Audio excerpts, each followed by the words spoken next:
Vamos a resolver el ejercicio 4.15 de la estática de Beer que trata sobre el equilibrio del cuerpo rígido en el plano.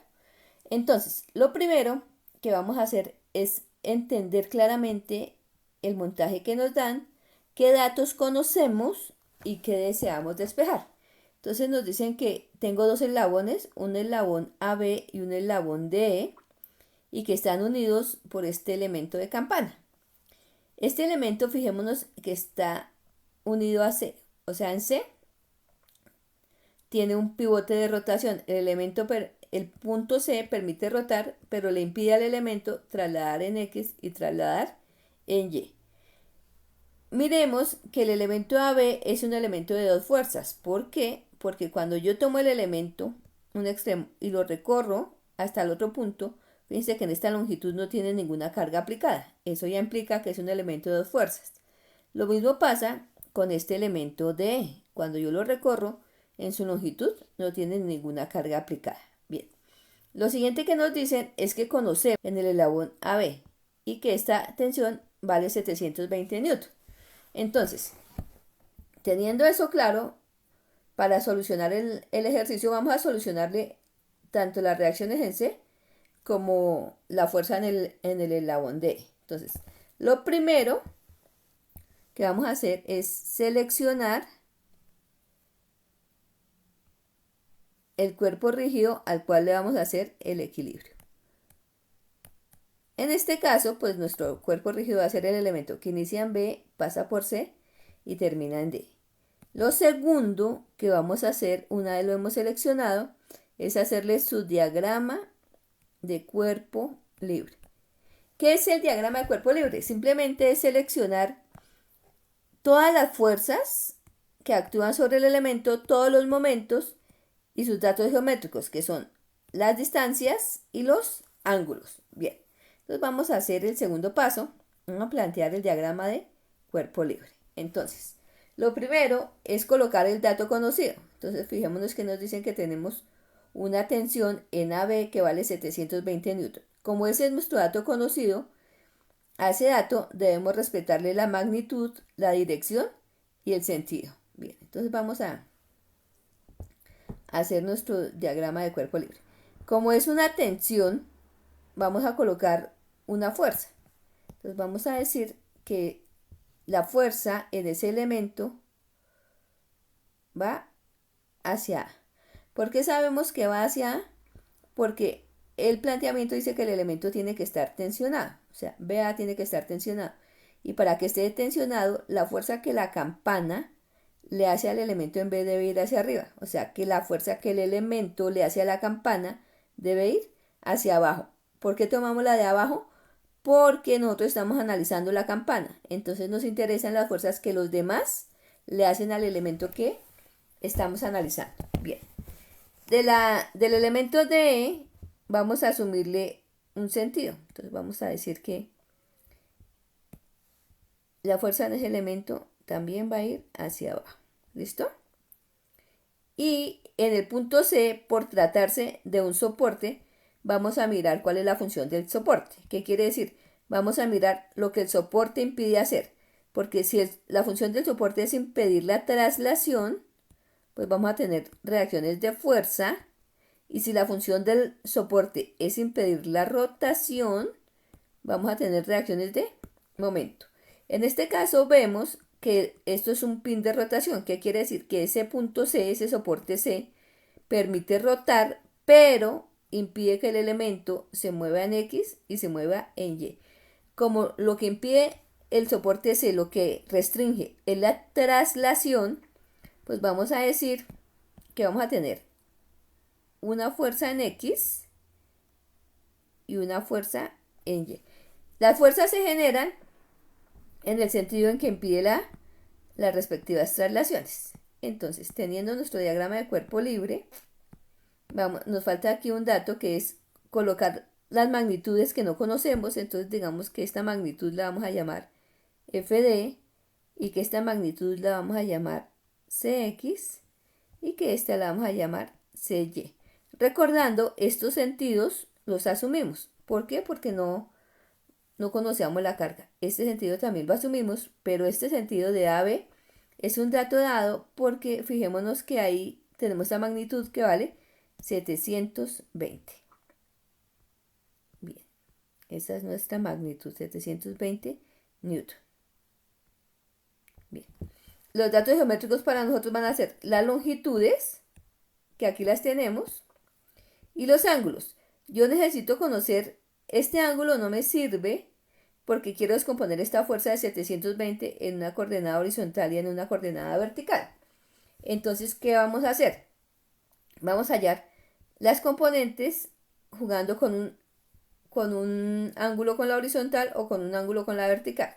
Jugando con la geometría del elemento, pues yo sé que esta cota vale 100 milímetros y que este ángulo es 90 grados. Necesitamos el ángulo para poder plantear esta fuerza de 720 en una componente vertical y en una componente horizontal. Entonces, tenemos esta cota que vale 100 milímetros, tenemos este ángulo que vale 90, tenemos esta cota vertical que vale 60. Entonces, jugando con esos datos geométricos, nosotros podemos definir que las distancias, o sea, no las fuerzas, sino las distancias, esta cota de aquí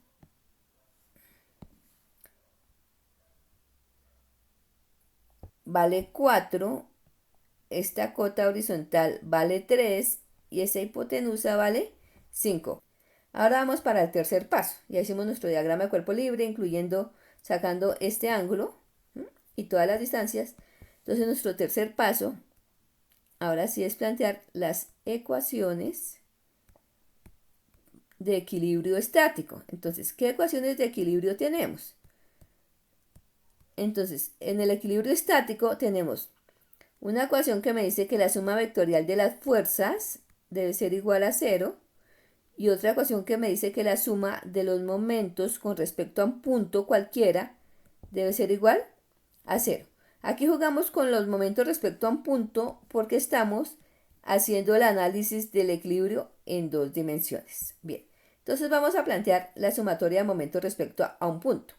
Entonces, para poder plantear esta sumatoria, lo primero que vamos a hacer es seleccionar de todos los puntos que me da el cuerpo rígido, donde tengo incógnitas, quiere decir, entre D y entre C, el punto que más incógnitas me maneje. Entonces yo ya veo que en C tengo 2 incógnitas, pero en D solo tengo una. ¿Eso qué quiere decir? Que me conviene sacar momentos con respecto al punto C. Vamos a decir que la sumatoria de momentos con respecto al punto C debe ser igual a 0. Vamos a iniciar con esta fuerza Fd. Y vamos a jugar con la ecuación escalar del momento, que es la magnitud de la fuerza por una distancia perpendicular. Esta distancia une el punto respecto al cual quiero hallar el momento y llega perpendicular a la línea de acción de la fuerza. Entonces, como la fuerza Fd es una fuerza vertical, su distancia perpendicular al punto C será esta cota horizontal, que son 120 milímetros. Va a ser igual a la fuerza D, que como no conocemos la magnitud la dejamos planteada, que multiplica la distancia, que es 0.12. Miremos el signo, ¿sí? Entonces vamos a asumir que estos 120 milímetros son un eslabón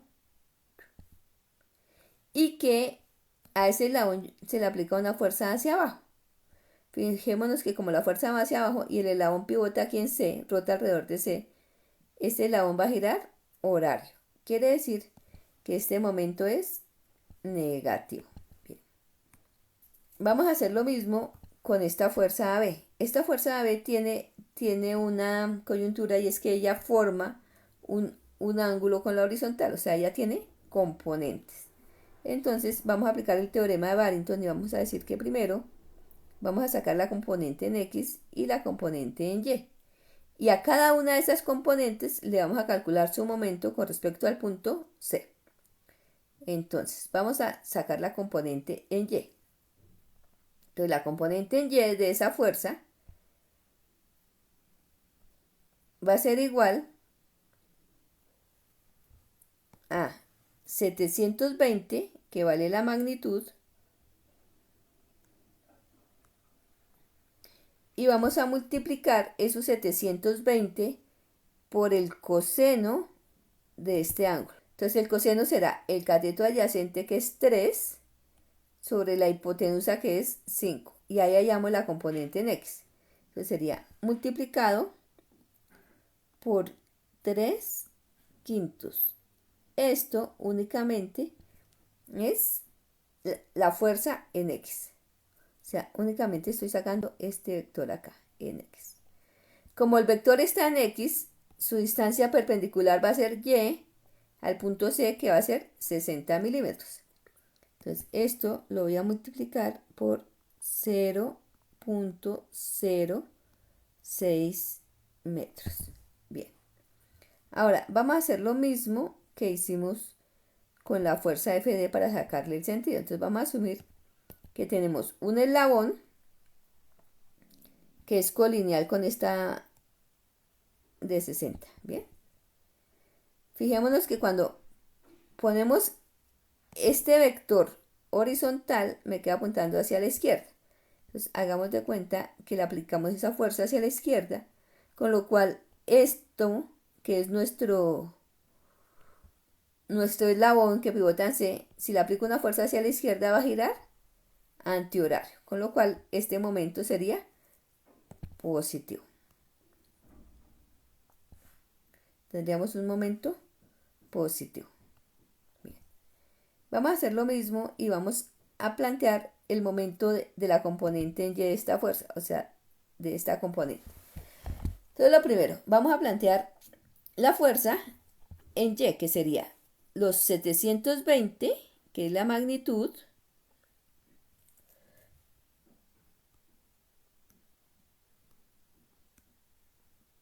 por el seno del ángulo.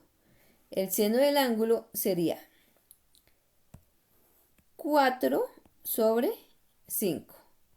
Entonces, lo vamos a multiplicar por 4 sobre 5.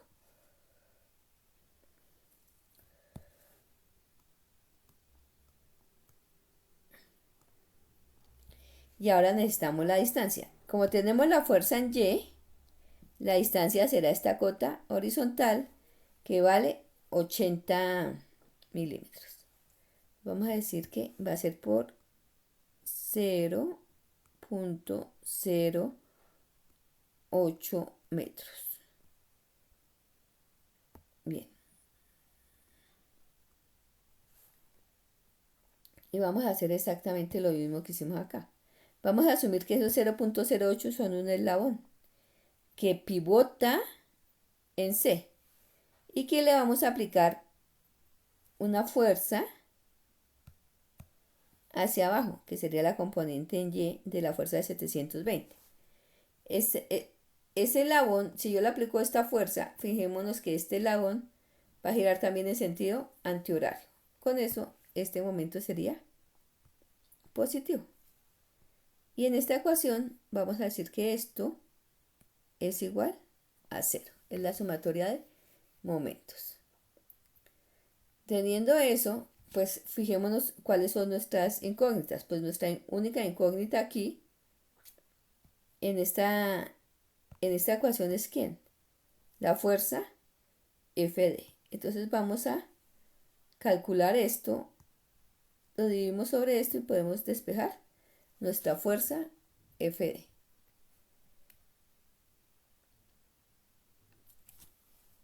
Entonces vamos a decir que despejándola, nuestra fuerza FD va a ser igual a 600 newton. Listo. Ya, aquí la tenemos.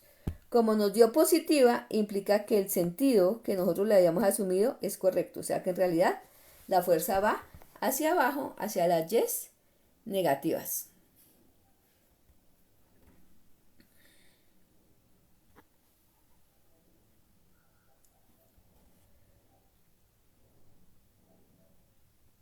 Ahora, vamos a seguir con nuestro diagrama de cuerpo libre. Y ahora vamos a plantear, como ya tenemos FD, vamos a plantear la sumatoria de fuerzas en X.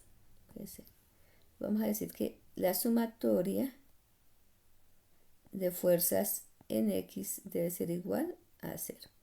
Entonces fijémonos, en X ¿a quién tenemos? En X tenemos esta fuerza de 720 por el coseno, o sea, por 3/5,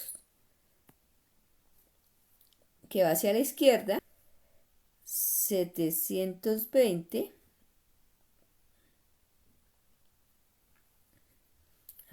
720,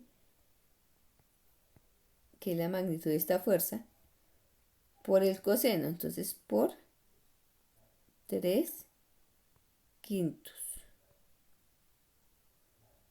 Negativo. ¿Por qué negativo? Porque cuando cogemos esta fuerza y la ponemos hacia la izquierda, queda apuntando hacia el lado negativo del eje X. Y a ella le vamos a sumar Cx. ¿Por qué la sumamos? Porque asumimos que Cx va para el lado positivo. Entonces, más Cx, y vamos a decir que todo eso es igual a 0.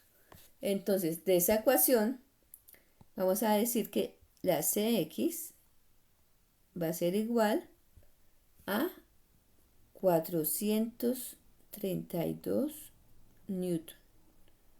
Fijémonos que nos dio también positiva. ¿Por qué? Porque cuando la despejo, este que está negativo pasa al otro lado a sumar. Bien. Cy la vamos a plantear con la sumatoria de fuerzas en Y. Entonces, tengo una fuerza de 720 en su componente en Y que sería negativa, una fuerza FD y una fuerza Cy. Entonces, con ellas vamos a plantear nuestra sumatoria de fuerzas en Y. Igual a 0 y es igual a menos, porque nuevamente la componente en Y de esta fuerza B queda hacia abajo, hacia las Y negativas, menos 720 por el seno, que sería 4/5,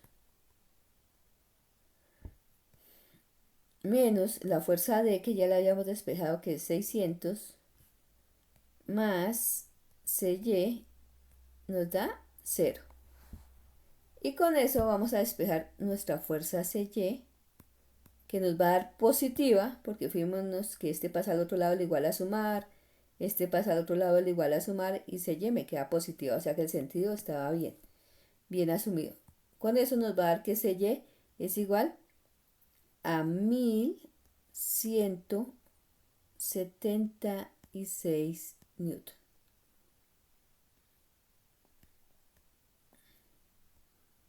Y esta sería nuestra fuerza en Y.